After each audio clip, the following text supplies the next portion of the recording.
no one heard his final cry. Under the scorching sun, a rare white lion cub lay motionless in the red dust, his back legs completely paralyzed. His mother had run. The hyenas were coming back. He had no water, no strength, and no one left. But miles away, a woman stared at a blurry video clip on an old screen. Just a faint white blur in one corner, and a feeling that made her rise in the middle of the night without a word. The Kgalagadi was never quiet, even in death. The land spoke in the shifting winds, in the breathless heat, in the bones buried beneath the rust-colored sands. And on this day, beneath the merciless white sun that clung overhead like a burning eye, the desert whispered a different kind of sorrow. Alone in a jagged split between two ancient rock faces, a lion cub lay still, its pale coat so white it glowed even under the dust and dried blood that clung to it. His name was not yet spoken by any living creature, but if it had been, it might have meant small survivor or forgotten prince. His body was curled, not by choice, but by the brutal fact that his back legs no longer answered him. They dragged behind him like useless branches, and every inch of forward movement came with a price he paid in silence and shallow breaths. He had stopped crying hours ago. The sound had dried up like everything else in the Kgalagadi. His mother's scent, the warmth of his pride, the promise of tomorrow. Now there was only the wind, carrying the scent of blood, heat, and ash across the open plain. No shade, no shadow, just the beating pulse of time stretched too thin. His golden eyes blinked slowly, sand crusting at the edges. Flies buzzed near his ears, testing the stillness of his body like they were measuring how long until he stopped fighting. But he hadn't. Not yet. His front paws shifted, barely perceptible, pushing against the hot gravel as he attempted to crawl an inch farther into a crack of shade cast by the edge of the broken stone. Even that effort left him panting. The breath wheezed from his throat, a thin, rasping sound, almost like the creak of a closing door. The camera of the land had already panned away. No animal nearby lingered to mourn. No human knew he was there. The herd was gone. The world had moved on. And still, he crawled. Hours passed. The sun began to tilt westward. Long shadows stretched across the desert floor like fingers, and the temperature dipped from blistering to bearable. The cub lay in a shallow depression now, a scrape in the earth where he'd dragged himself, foot by broken foot, for nearly half a day. His stomach was bloated from thirst and lack of food. His eyes drooped. The air trembled with the scent of dust and something darker, something ancient. Blood, not fresh, not his, but nearby. And with that scent came the memory. He hadn't meant to fall behind. They had been walking since before dawn, his mother leading with her usual grace, his older brother darting through thorn scrub, testing his claws against twisted acacia trunks. His father, always just a few steps back, guarded the rear. It had been a day like many others in this season of heat and hunger, the kind that blurred into each other, one hunt away from starvation, until the ground had changed, until the smell shifted. He remembered the sound first, low growls, laughter, sharp, high-pitched, wrong. Laughter never meant joy out here. The ambush had come at the bend in the dried-up riverbed. The cub had watched the dust rise, had heard his father's roar crack the morning silence like thunder. His mother had shouted too. In that wordless, primal language, lions spoke only in battle or fear. His brother had lunged at something and disappeared behind the brush. Then the chaos had swallowed everything. A dozen hyenas, maybe more. He remembered the eyes, yellow, glinting, greedy. He'd been pushed, clawed, tossed against the stone. His back had screamed. His legs had folded wrong.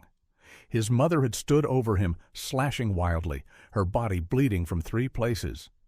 But she couldn't move him, not fast enough, not far enough, and then she was gone. He didn't know when it happened. One moment she was there, roaring into the fray, teeth red. The next she was chasing after his brother, trying to lead the attackers away. He'd heard her voice one last time, and then nothing. Now, sun retreating. The cub stared into the darkening sky. He no longer had tears. His face was blank. And yet, he was not dead. Not yet.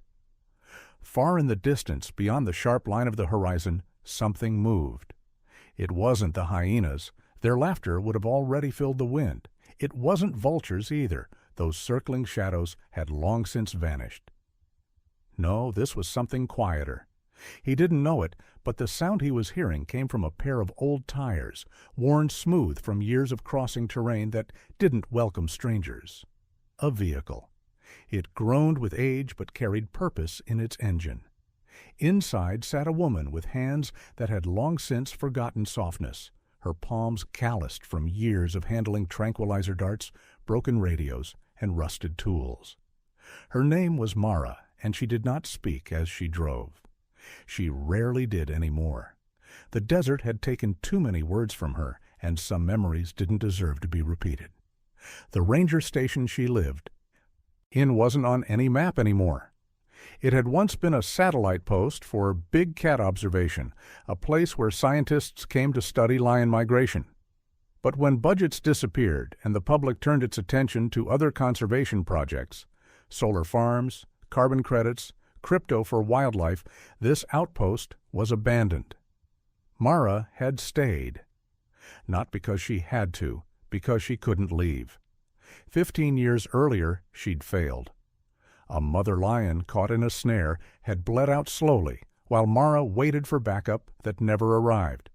She had begged on the radio. She had done everything right. But time had not cared. And when the cubs disappeared into the scrub, never to be seen again, Mara had packed her things and driven back here, to this station, to this silence. Now the beeping of the motion-triggered camera mounted at copy 11 had brought her out again. At first she thought it was nothing, a lizard maybe, or one of the last jackals. But something in the footage made her pause. A streak of white, drag marks in the dust, blood faint but present, and in the corner of the frame a shadow, not long enough to be adult, but too still to be prey. So she drove. She followed the tracks through dead grass and loose shale, past where the riverbed turned to cracked clay. The vehicle rattled over the ridge. Dust bloomed in her mirrors like smoke from a slow-burning fire.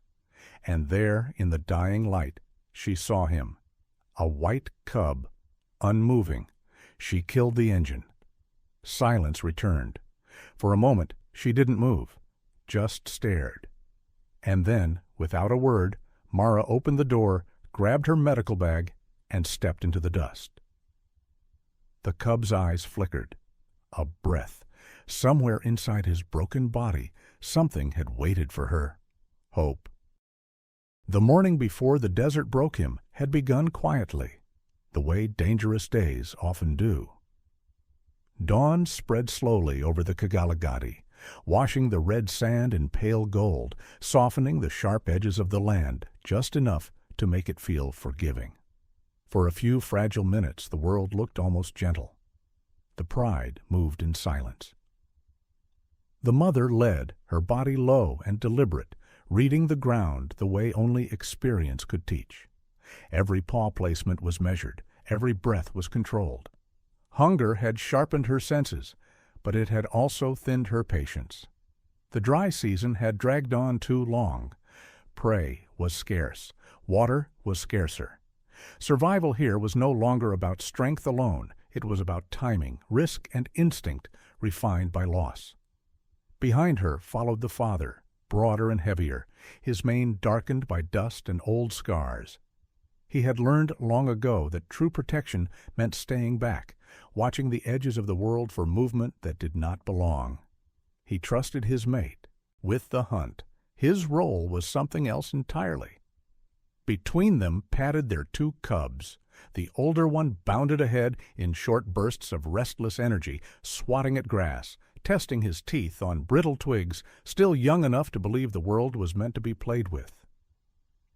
The younger cub, the pale one, kept closer to his mother, his white coat already dusted red from the ground beneath him. His eyes were wide, curious, absorbing everything without understanding the cost of curiosity. They followed the dry riverbed, the Awob, its cracked surface marked by the footprints of animals that had passed through in desperation. This was a place of crossings, of encounters, of mistakes. The first warning came not from sound, but from absence. The birds went silent. The mother slowed, her muscles tightening beneath her skin. The father lifted his head, nostrils flaring as he drew in the air. Something was wrong. The scent carried on as the breeze was not prey. It was not wind or stone, or sun-warmed earth. It was laughter, high-pitched, stuttering, too many voices overlapping, hyenas.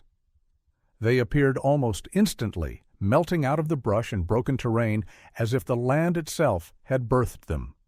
One from the left, two from behind. Then more, shapes moving fast, eyes bright, mouths already open in mocking grins.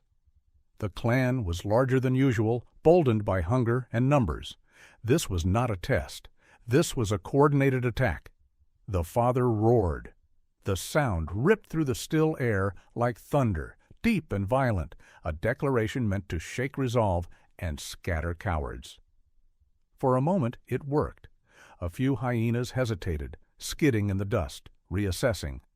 But hunger makes courage cheap. They rushed in again, faster this time. The mother spun, placing herself between the attackers and her cubs, her claws flashing as she struck at the nearest shape. Teeth snapped inches from her face. She felt fur tear, skin burn. Pain registered, but instinct overruled it. She drove forward, forcing space where none existed. The older cub bolted instinctively, scrambling up a small rise of stone. The pale cub tried to follow, but the ground betrayed him. Loose shale shifted beneath his paws, and before his mother could reach him, a hyena lunged. The impact was brutal. The cub's small body was flung sideways, crashing hard against a jagged outcrop hidden beneath the sand.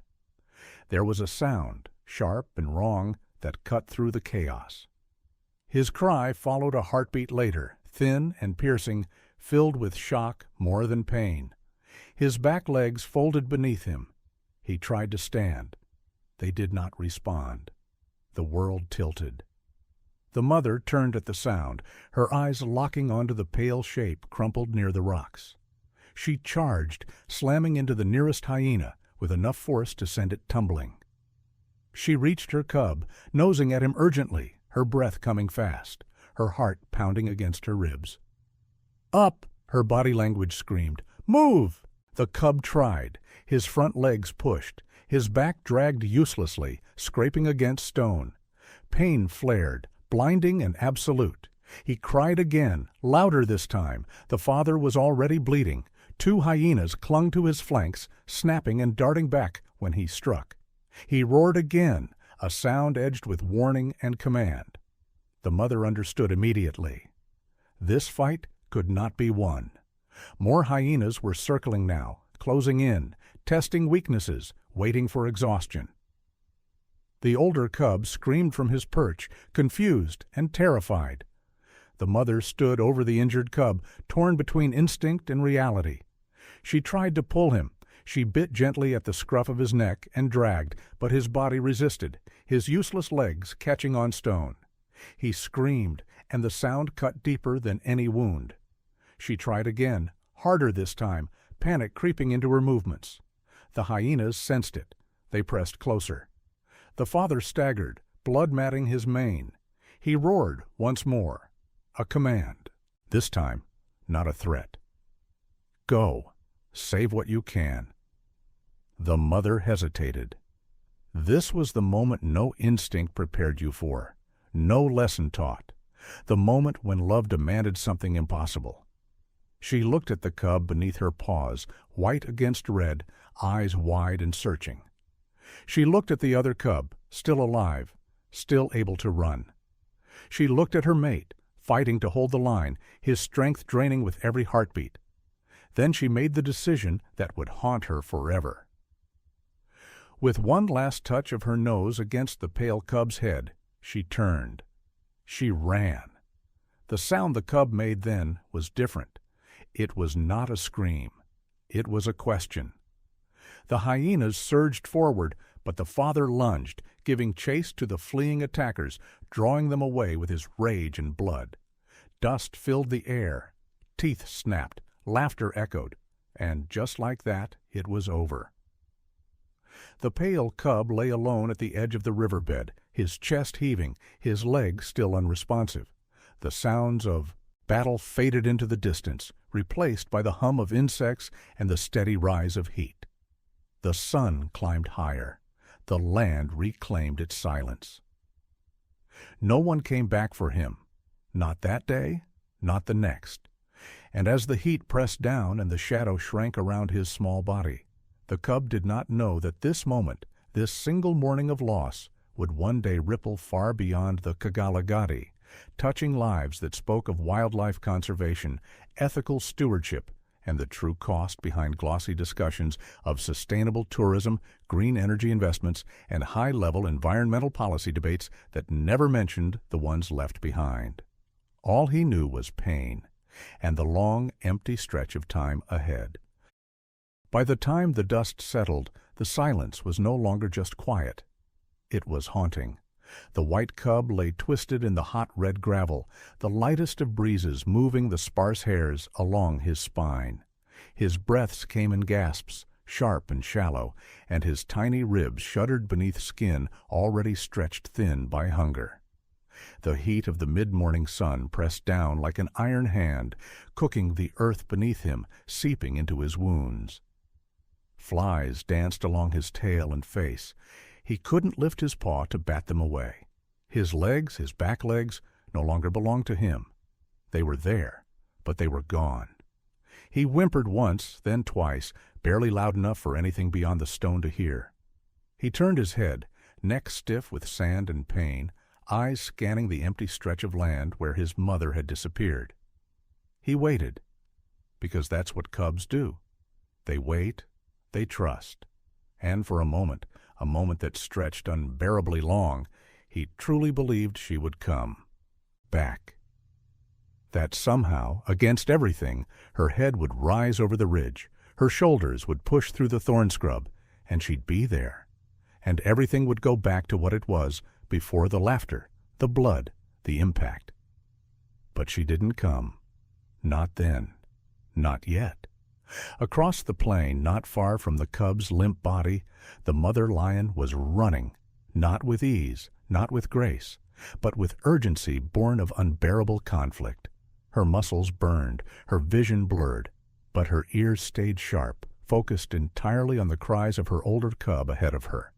He had made it to higher ground, somehow avoided the worst, but the danger wasn't over.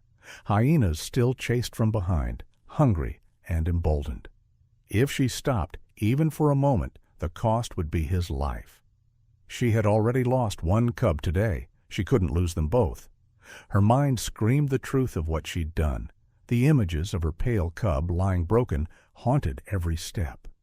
She had touched him, had felt the heat under his fur, had tried to move him. He'd screamed.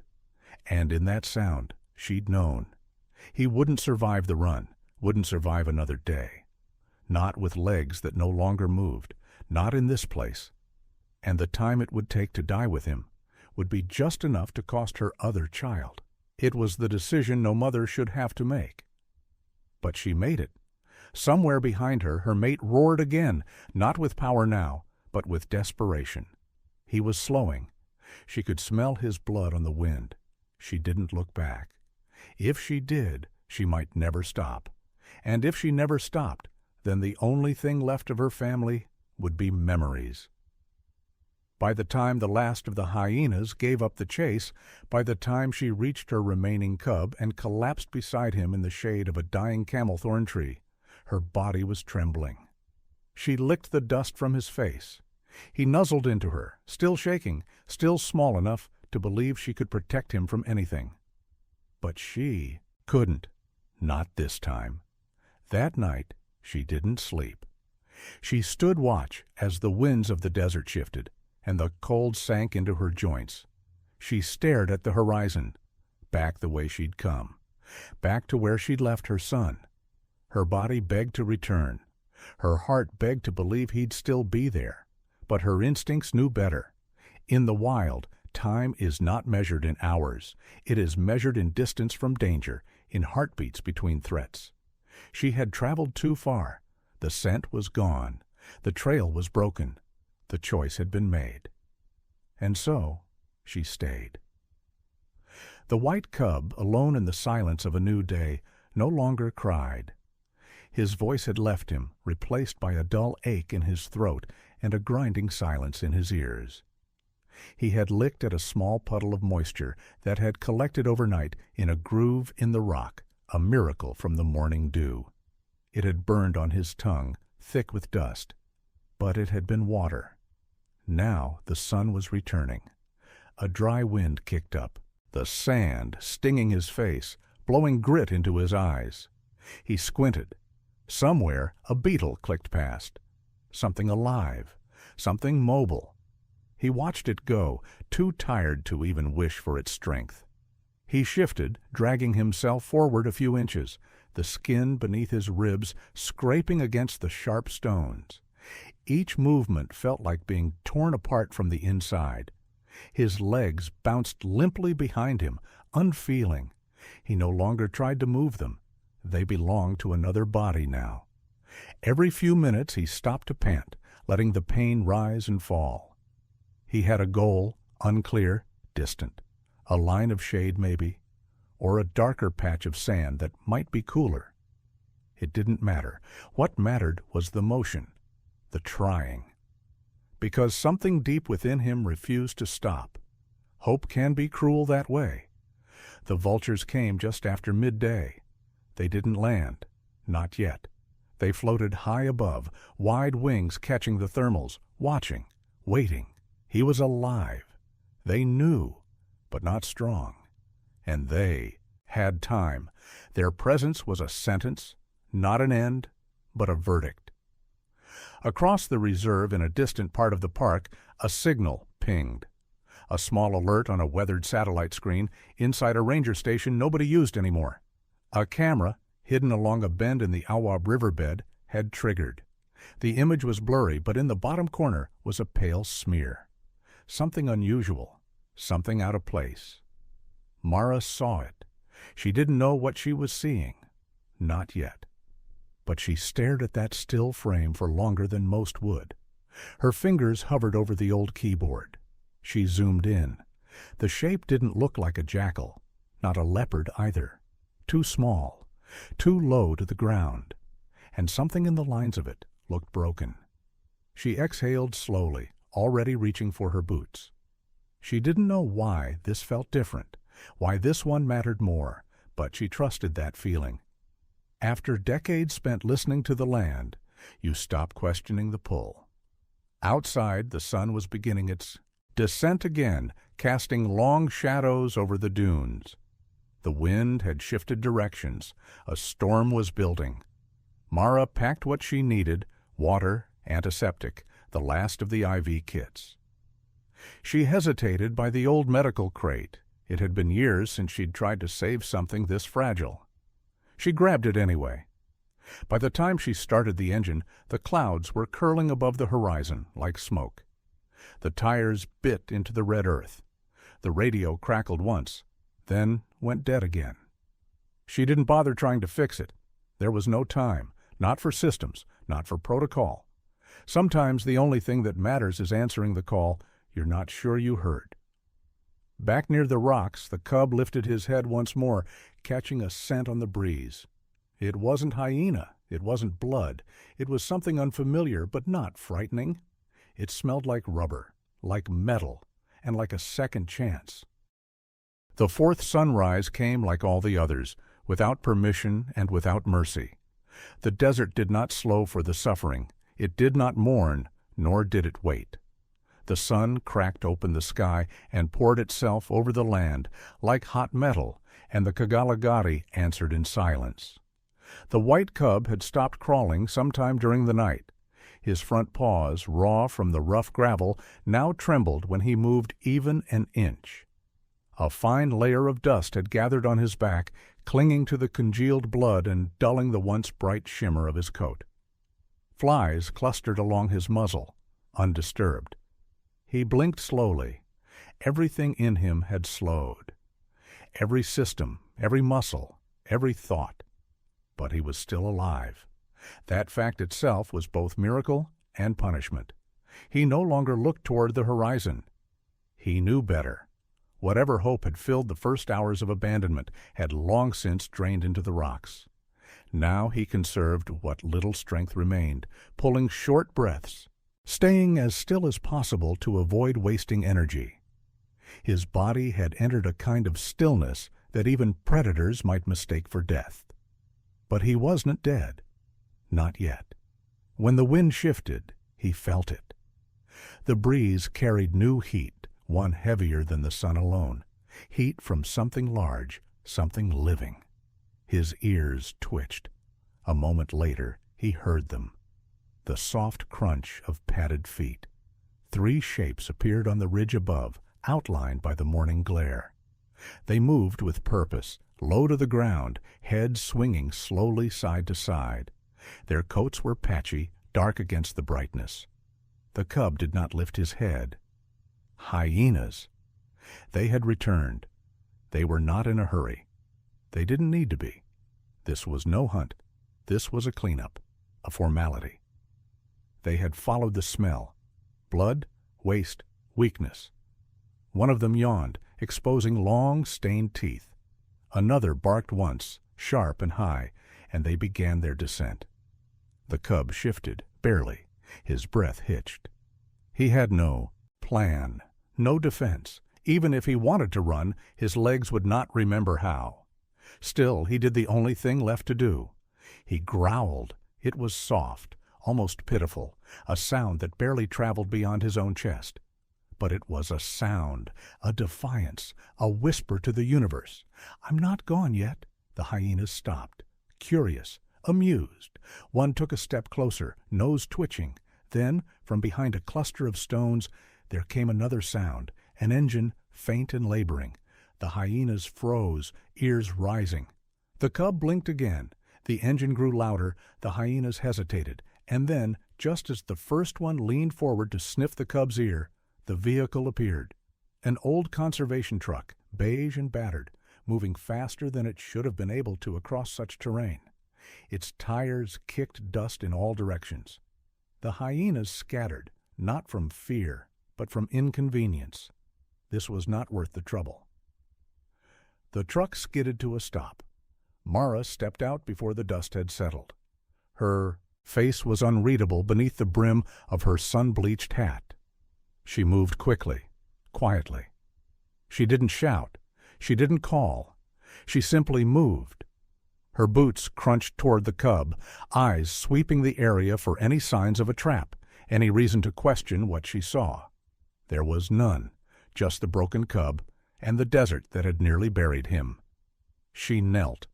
The cub tried to lift his head, but it dropped again. "Easy," she said, her voice soft but steady, though no one had heard her speak in weeks. "I see you." She reached for her pack. Saline, gauze, water. Not for drinking, his system was too fragile for that, but for rinsing the dust from his eyes, for wetting his cracked tongue. She moved with the calm of someone who had seen worse, but the tremble in her fingers betrayed something deeper. She'd failed once. She wasn't going to fail again. The cub flinched when the first drop touched his tongue, but he didn't resist. His body had no resistance left. Mara dabbed gently at the open scrapes along his legs, wincing at the heat radiating off his skin.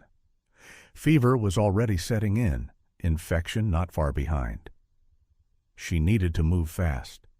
She lifted his small frame slowly, supporting his head and chest, careful not to disturb the legs. They hung, limp and useless. She wrapped him in a cloth, just enough to shield his body from the sun. Then she placed him in the crate she'd retrofitted for rescues, securing him with padded rolls on each side so he wouldn't shift during the ride. When she closed the crate, the cub whimpered. "Almost home," she whispered. The drive back to the outpost was brutal. The desert fought her the whole way. Wind slammed against the windshield. The sand tried to pull the tires down. The sun clawed at her arms through the cracked glass. But Mara didn't stop.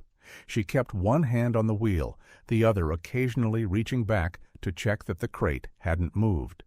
Inside, the cub's breathing grew shallower. Mara didn't have a vet. She didn't have permission. The satellite phone in her bag had no signal. The backup radio had died last season. The reserve funding had been cut, again, because wildlife management rarely competed well with new tech grants, even when renewable energy solutions promised to protect the environment. No one was coming. It was just her. By the time she arrived at the outpost, the sky had begun to dim, the heat replaced by biting wind. Mara carried the crate inside, setting it on the steel table that had once hosted scientists and their notebooks. Now it was the closest thing she had to an emergency room. She opened the crate.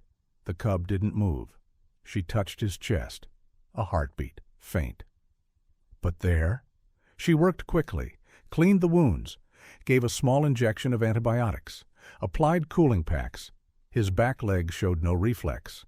She noted it, logged it, and kept going. She knew what spinal trauma looked like. This wasn't a guess. But she also knew what healing looked like, and it didn't always start with certainty. She wrapped his legs. She wrapped her hope around them, too. When the cub finally opened his eyes again, it was dark. He was inside something strange, cool, smelling of metal and dust and something else, something kind. He blinked, and for the first time in over a day, he closed his eyes, not from pain, but from safety. The night was silent, except for Mara's voice, almost a whisper, almost a prayer. "You're not dying tonight?" The night passed in fragments. Inside the outpost, the world felt smaller, quieter, as if the Kgalagadi had been temporarily held back by old tin walls and broken window panes. Outside, the desert groaned. The wind dragged across the sand, howling low like something mourning at a distance. But inside, time no longer followed the sun. Mara didn't sleep. She moved through the space with deliberate care, checking the IV line, replacing cooling packs, logging the cub's vitals in a notebook older than most interns she'd trained. The cub remained still, his body shivering slightly under the cloth she'd draped over him. His breath came steadily now, but weakly, like a lantern running low on oil. He hadn't made a sound in hours. That frightened her more than anything. Animals who suffered screamed. They growled, they flinched, but animals who gave up did none of that. And she knew that silence. She remembered it from a lifetime ago. It had started with another call. 15 years earlier, Mara had stood on another patch of this same land, staring down at a snared lioness whose leg had been torn to the bone. The poachers had been long gone. The wire they left behind wasn't even fresh, but the lioness had fought it, hard. She'd twisted and pulled until the wire bit deep, and when Mara had found her, the flies had already arrived. She'd radioed for backup. They told her to wait, told her a vet was en route. But the sun had climbed, and the vet never came. And by the time help arrived, 6 hours later, the lioness had bled out in the sand, her cubs hiding in the bush nearby, watching with wide, unblinking eyes. No one found the cubs again. No one even tried. The report had been filed, photos attached, and funding, once again, had gone elsewhere. That was the year she stopped applying for wildlife research grants. That was the year she packed up the last of the conservation station's official equipment and stayed behind, off-grid, where no one could ask her to wait again. Now, as the cub lay unconscious on her table, something old stirred in her chest. This one would not be written up. This one would not become a file or a memory. She would not let him. By morning, the fever had broken. The cub's breathing was steadier. His ears twitched when she changed the bandages, and his tongue flicked out to touch the water she held near his mouth. It was enough. She opened the back door of the station and stepped outside into the bright cold of morning. The sun was barely rising, and the air smelled of dust and dried acacia. In the distance, the calls of ground hornbills echoed, low, rhythmic, like slow drums on the wind. She sat on the steps and drank lukewarm coffee from a dented mug, her eyes scanning the horizon for movement. Nothing, just the hum of the land waking up. When she went back inside, she found him awake, not fully, but his eyes were open, glassy, uncertain. He saw her. She approached slowly, crouching beside the table, resting her hand gently near his head. He didn't flinch. Instead, he blinked once, then slowly moved his head toward her palm. The weight of that moment pressed against her chest. "I don't know what your name was," she said quietly, "but that doesn't matter anymore." She took a deep breath. "Twala," she whispered. "That's what I'll call you, means the left behind." The cub didn't respond, but something in the tension of his body shifted, as if the name settled into him. Names matter, even here. She spent the rest of the day reinforcing the corners of the outpost, bringing out old heating pads powered by solar panels that had barely survived the last storm. She connected what was left of her med kit to the generator, whispering a half prayer every time the light flickered. By mid-afternoon, she began to plan. There were no active wildlife rescue units in this region anymore. Budget cuts had redirected most. Government support to urban solar infrastructure and electric vehicle corridors. Green energy projects that looked good on paper but had quietly drained the lifeblood of remote conservation work. Mara didn't blame the ideas. She believed in renewable technology. But she'd lived long enough to know that most funding followed headlines, not needs. And this cub, this broken, paralyzed lion, wasn't going to make headlines. Unless she changed that. She pulled out the satellite phone again, climbed the outpost's rusted tower, held the phone above her head. No signal. She tried the radio. Static. Nothing. That night, she wrote a message by hand.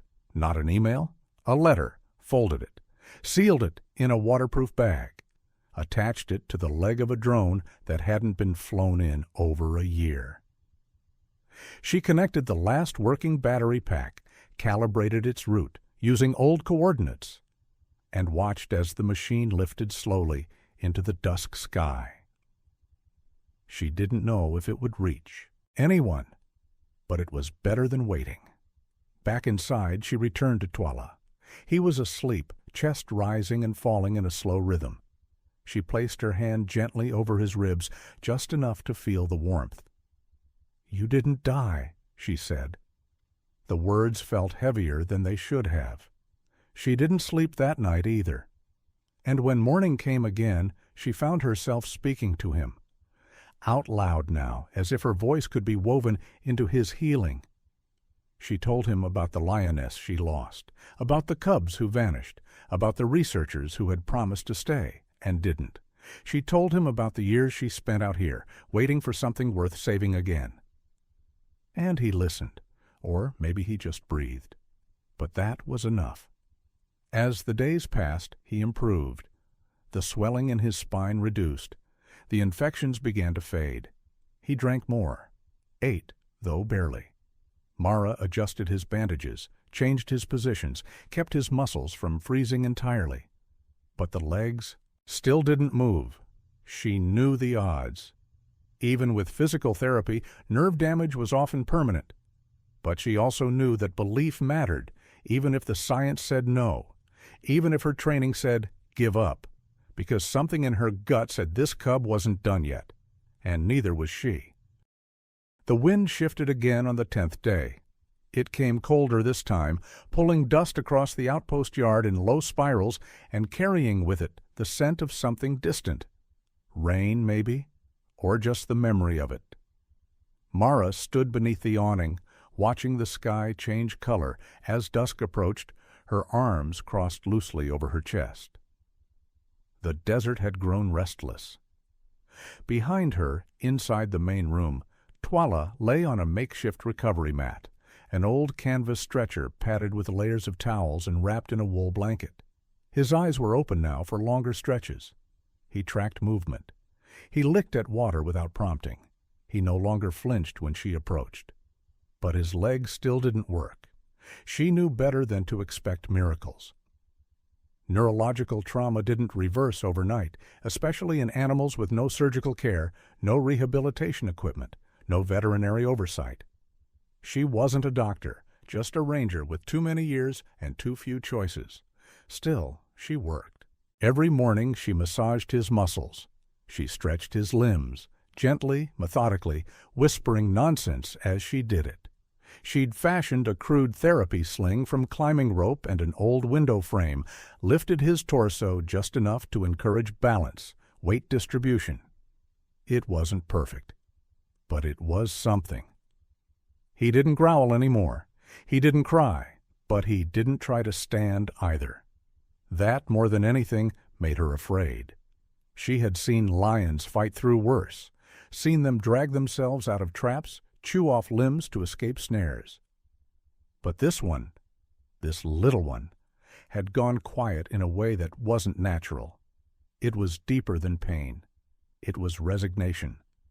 As if the body might be willing, but the spirit had packed up and gone. Late that evening, she sat beside him, her hands wrapped around a cup of water that had long gone cold. She stared at his face, the way his eyes drifted toward the door every time the wind passed through it. He was looking for someone. She knew who. She thought of the mother lion often now. She wondered if she'd returned, if she'd gone back to find her son and found only silence. Or worse, nothing at all. Maybe she'd searched for hours before giving up. Or maybe she'd never looked back. In the wild, survival didn't allow for regret. But humans weren't wild. Not exactly. Mara stood, pulled on her boots, and walked to the supply room. She rummaged until she found the last roll of IV tubing, the last remaining dose of long-expired corticosteroids. She didn't trust it fully, but it was all she had. Twala was showing signs of inflammation in his joints, possibly linked to nerve pressure. This might help, or it might do nothing. She administered the shot with practiced hands, muttering softly to him, though she knew he didn't understand the words. "This is your chance," she whispered. And then she waited. The next morning he stood, not for long, not well. But when she entered the room, coffee half drunk and eyes still heavy with sleep, she found him braced on his front legs, trembling, swaying, but upright. He saw her, and he growled, not in fear, in defiance. She dropped the mug. Her hands flew to her face before the tears came, but they came anyway. Not sobs. Not the kind you make when something breaks. These were the kind you release when something broken begins to mend. "You stubborn little prince," she whispered, wiping her face with her sleeve. After that, everything changed. The exercises became more focused. She cut strips of rubber from old truck tires to use as traction pads beneath his paws. She pushed the furniture back, cleared a space in the center of the room, and built a small tunnel of crates to simulate a den. She rewarded every step with fresh water, soft meat, anything that might coax a few more inches out of him. The recovery was not linear. Some days he stood, some days he didn't. Some mornings he managed 2 steps. Others he collapsed halfway into the motion, but he never gave up, neither did she. They were alone in the world, and that made them something dangerous to fate. 2 creatures who owed nothing to the system that had forgotten them. There were no headlines about a lion cub learning to walk in a defunded ranger outpost. No press releases, no awareness campaigns. No one knew, no one cared. But still, it mattered. She documented everything, scribbled in the margins of old notebooks, took video clips with a solar-charged phone, even though there was no signal to upload them. She wanted a record. Not for science, for truth. In a world of algorithm-driven content, of trending causes and short attention spans, she wanted to remember that this happened, that he lived, that someone tried. Late one night, the power from the solar bank dropped. A storm rolled in from the west, bringing with it a wall of sand so thick it buried the yard fence and stripped the paint from the outpost. Walls. Mara secured everything she could, latched windows, tied tarps, packed food.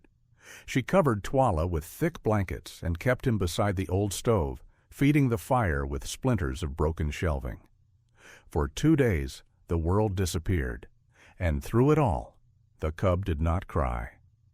He endured. When the skies cleared and the first rays of gold broke through the grit, Mara opened the door and saw the desert remade. Smooth, fresh, like something untouched. The footprints of what had come before were gone. But inside, something remained. Twala took his first full step that morning. No sling, no support, just his body remembering what it once knew. It was crooked, it was slow, but it was his. He stumbled, got back up. She didn't move, didn't speak, just watched. Because this wasn't her victory, it was his. And in that moment, the rescue was complete, not because he was healed, but because he had chosen to fight. Out here, no one witnessed it, no sponsors, no cameras, no applause, only the desert, and that was enough. By the 3rd week, the wind in the Kgalagadi had begun to change. It no longer carried the sharp bite of desperation that Mara had grown used to. Instead, it held something gentler, something like motion, like promise. Inside the outpost, the air was different too, not cleaner, not cooler, but charged, alive. Twala was standing now without help. He still wobbled, still favored his front legs, still dragged his back paws more than he should. But the muscles were returning. The fire was back in his eyes. Some days Mara would catch him stalking the corner of the room, eyes locked on a shadow or fly, his shoulders shifting in slow, deliberate rhythm, an echo of the predator he was meant to be. Other days he slept more than he moved. He would curl beside the stove, head resting against the metal frame, breathing deep and slow. Healing, she knew, wasn't linear. It wasn't fast. It didn't follow rules. But it was happening. And she had learned to trust that. She had also learned something else. He was outgrowing her. The realization came gradually. First, it was the way he started testing the edges of his recovery mat, nosing the cracks in the back door. Then it was the moment she found him crouched in the open yard, staring up at the sky, tail flicking in rhythm to the wind. The desert was calling, and he was starting to listen. Mara began preparing. She opened the storage locker and pulled out a faded collar with a tracking chip embedded deep inside. It had been part of a pilot wildlife GPS project, a corporate-sponsored initiative aimed at showcasing AI-powered conservation across social media platforms. The funding had dried up within 6 months, but the hardware remained. She powered it up, ran a quick diagnostic.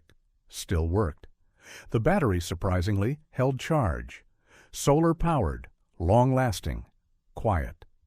She wouldn't use it to control him.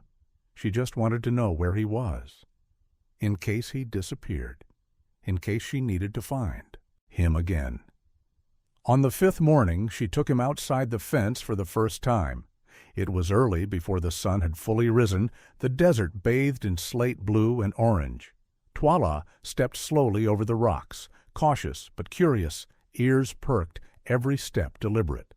The sand gave under his paws, the textures unfamiliar after weeks of concrete and canvas. He paused often, sniffed, looked back at her. She stayed just far enough to give him space, just close enough in case he fell. He didn't. Instead, he kept walking. At the base of a shallow dune, he stopped, lowered his body, tensed his legs. Mara's heart caught in her throat. Then he leapt, not high, not far, not graceful, but he landed on all fours. And when he turned, there was something in his face she hadn't seen before. Recognition. He remembered what he was, and he wanted it back. They repeated the routine each day. Longer walks, further distances, slow climbs over rocks, tiny ambush games in the tall grass beyond the outpost. Twala's muscles grew leaner, his gait smoothed. He began to run, short sprints at first, then longer bursts across the dust. The collar stayed on, just in case. She adjusted his diet, increasing the protein, spacing meals to mirror hunting rhythms. It wasn't perfect. It wasn't the wild. But it was close enough to remind his body of its own design. She studied his posture, his eye contact, the way he responded to scents carried on the breeze. He was no longer afraid, and that meant her time was almost over. Late one night, as wind battered the tin roof and stars blinked above the dunes, Mara sat with the cub near the open doorway. He had curled beside her, his breathing steady, his body warm. She rested a hand gently on his shoulder, careful not to break the stillness. "I know," she said, more to herself than to him. "You don't belong here." In her notebook, she'd begun recording final weights, range maps, behavioral changes. She noted how he now avoided the sound of her voice when she called from inside. How he spent hours outside, even at night, listening. It wasn't rejection. It was instinct. And instinct, she knew, was not something you could compete with. By the end of the 4th week, she made the call. It wasn't to a government agency. They had long stopped answering.